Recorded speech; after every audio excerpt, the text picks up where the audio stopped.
Celui qui a inventé la machine à coudre était un génie. On sait que quand on coud à la main, il faut passer le fil par le haut et le tirer de l'autre côté. Mais dans la machine à coudre, l'aiguille ne traverse qu'un côté du tissu et le ramène. Alors, comment les fils restent-ils accrochés au tissu? Et c'est très rapide. On sait que chaque aiguille a un chasse. Et cela depuis toujours.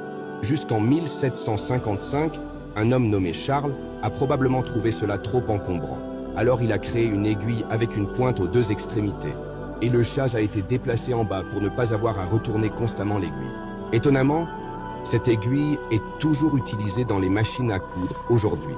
Mais il y avait toujours un problème. Même si le chasse de l'aiguille peut traverser le tissu, lorsque nous retirons l'aiguille, le fil ressort également.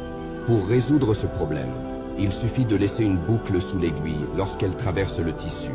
Lorsque l'aiguille redescend, elle passe à travers la boucle. En même temps, cela crée une chaîne de points. Cette technique s'appelle le point de chaînette. C'est l'un des premiers types de machines à coudre. Mais comment maintenir la boucle sous la machine? En 1857, il y eut deux solutions presque simultanées à ce problème. L'une des solutions consistait à ajouter un crochet sous la machine. Quand l'aiguille remonte, elle crée un petit paquet de fils entre le chasse et le tissu.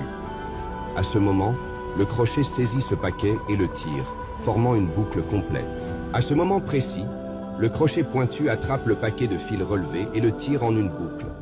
Et lorsque l'aiguille redescend, le crochet recule et l'aiguille passe à travers la boucle.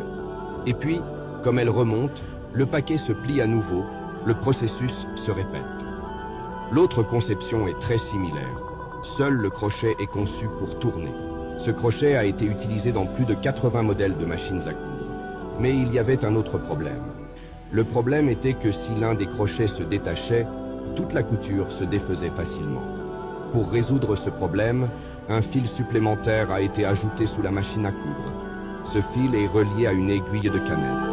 Lorsque l'aiguille traverse le tissu, la canette passe également à travers la boucle bleue, entrecroisant ainsi les deux fils. Au retour de l'aiguille, un point de verrouillage est créé, évitant ainsi le déroulement du fil. La canette est alors modifiée en un modèle rotatif, perfectionnant ainsi la formation du point de verrouillage. À partir de ce moment, la méthode de couture de la machine à coudre était en grande partie perfectionnée. Mais un problème persistait.